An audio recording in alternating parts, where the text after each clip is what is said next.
The tricks of keeping habits, the troubles of motivation, the turbulent feelings of fitting in. We've got some hard problems to tackle today, but I'm ready for it.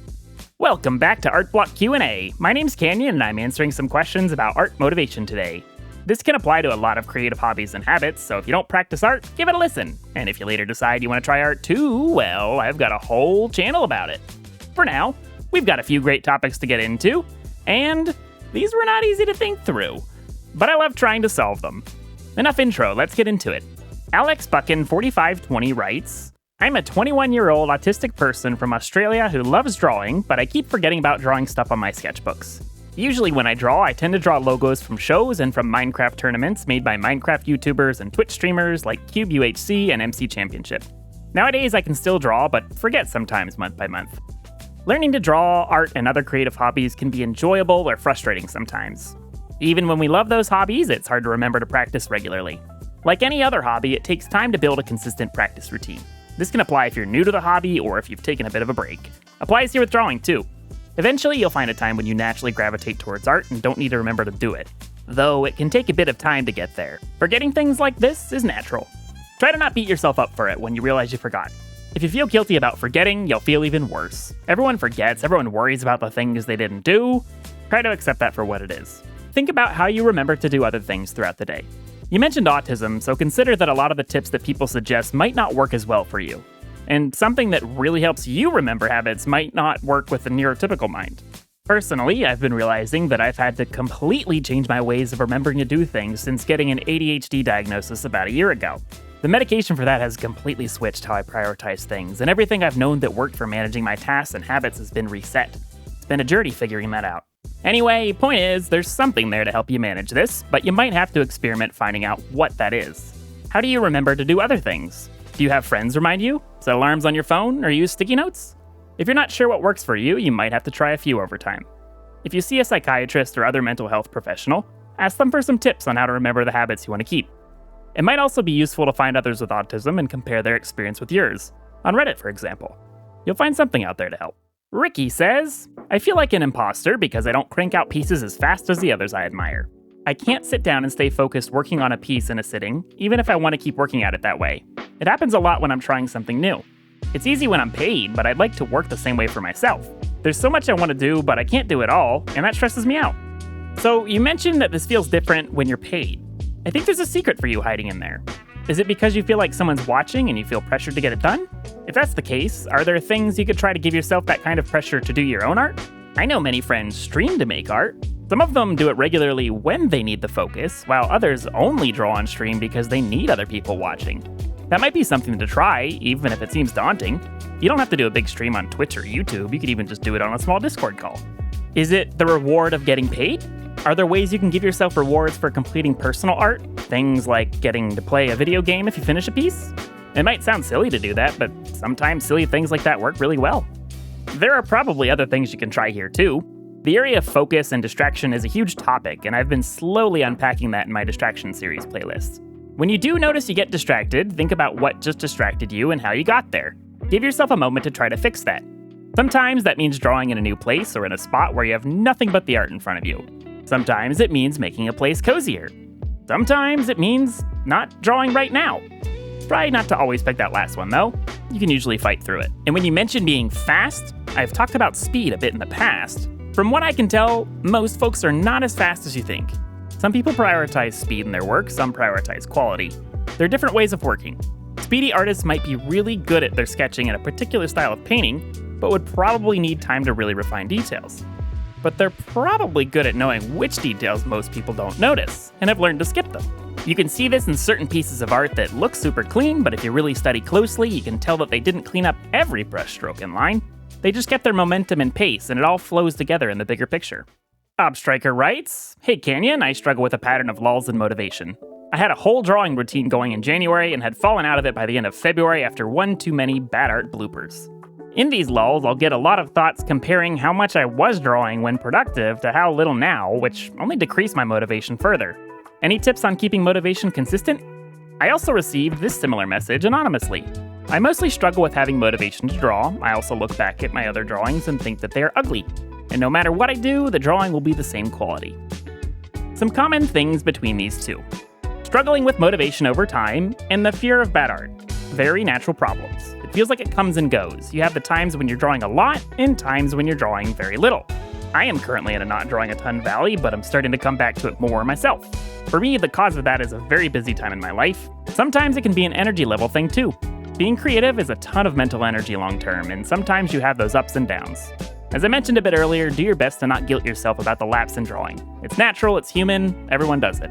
If you want to get that habit going again, grab a pencil, empty out your head, and start sketching. But that's not all of it. For both questions, it sounds like there could also be some kind of feeling attached to this lack of motivation, and it's worth inspecting that. If you feel like you're stuck in a bad art rut or think past drawings are ugly, you've probably encountered the crossover point where your art seeing skill has passed your drawing skill. Totally natural, but never the most fun thing, and we all need reminders of that often. If your art starts to look bad, your observational skills have grown. That's part of your art skill, and it's always going to happen that it will fall out of sync with your drawing skills. Take a look at some bad art you've made recently and try to figure out what's wrong with it. Really look closely. Are you making more mistakes, or are you just noticing more that you could get better in general? The most straightforward way to catch your drawing skill up to your seeing skill is studies. See thing, draw thing. If you feel like your proportions of characters are off, gesture studies of the human figure helps a lot. If your perspective feels wrong, perspective drills are the key. If your expressions look drab, try a bunch of studies of different exaggerated expressions. But for all of this, don't draw it to share, draw it for you. Give yourself time limits on each one of just a couple minutes so you don't feel stuck. Do as many as you can. Try it on a different kind of paper or with a different drawing tool. Try it with a tiny canvas. Giving yourself other restrictions prevents you from spending too much time on detail, forcing you to see the bigger process. Obstriker, for you specifically from last Q&A, I know I mentioned drawing from imagination, and it sounds like you did a bit of that. Nice! Don't be afraid to keep changing back and forth between that and studies. I don't think there's ever a sweet spot here. What we want to do is always changing, and sometimes that's a lot of studies, and sometimes it's being imaginative. You'll be surprised how much you can pick up in just a small amount of time with studies. I have to remind myself to do this often, and there's always a certain point where I feel more confident and can move back to my own drawings. You've probably been doing these here and there, but here's your reminder to do more. You got this. Jarggy Roo says, being in the professional art field for 2 years, I still experience impostor syndrome. I frankly still question my own upbringing as an artist, wondering if I even deserve to have come this far at all. What makes me struggle to make art is the thought of what I'm doing is all for naught, knowing there are more talented artists in the industry. What can I do to overcome this feeling? Hi, Jarggy! These feelings are tough, so this might take a bit to get into. Full disclosure for others, I know Jarggy quite well and know that they make some absolutely fantastic art, both professionally and personally. Seriously, look at this. Look at this. Go check out their work. I'm gonna gush for a moment and say that this is the stuff that makes me feel daunted. It's what I'd expect to see in a concept art book for a Disney film, and Jarggy's got it right here. Okay. There will always be someone more skilled for every artist out there, even for older artists that have been doing this for decades. Experts are going to have others that they feel like they can't compare to in different kinds of artwork because they're not an expert in every style and medium. That's impossible to accomplish. It's so easy to get lost in this because there's so many styles out there, and you might have a lot of styles that you like. Some of them you might be an expert at, some you might have no experience. Other artists will see your own style and feel that same envy. When you look at your own art, though, it's hard to see these qualities because you're too used to it. Your own art often doesn't look like it has a style because it's just you and what you're used to. But it absolutely is there. Other artists might be more skilled, yes, but that doesn't mean they have some innate talent. They've been at it even longer and probably have worked through the same fears and doubts you've got. With the flood of social media, it's easy to miss this. So much good art is shared online because it's so easy to do so now. It constantly makes you feel like you can't keep up, and that quickly turns into negative feelings towards yourself, like you don't fit in. These worries can hit especially hard if it involves your professional work. Heck, this isn't unique to art. If you're in any kind of field that requires a lot of your creativity or problem solving, if that doesn't work out on an effort, project, or even job level, that stings a ton. It can feel like a direct attack on your own skills and opinions. But the reality with this being a professional space is that sometimes you get unlucky. You could have a client that doesn't know what they want or doesn't understand the process involved in the work.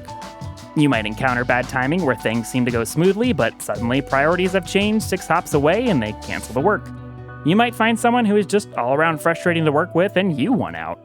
All of this is stuff that just kind of sucks, and none of it relates to what you actually want to do, art. Unfortunately, in any specialized field, dealing with clients that don't understand that field will have you encountering frustrations, and it can absolutely be demotivating and have you feeling like an imposter. I don't even want to get into the noise of AI-generated images here, because that's something everyone feels rather doomy about. Thankfully, it seems that most places have realized that you really do need that human expression, and that artists are essential to any kind of creativity. And, well, I don't think you'd want to work with someone who would choose AI art over people.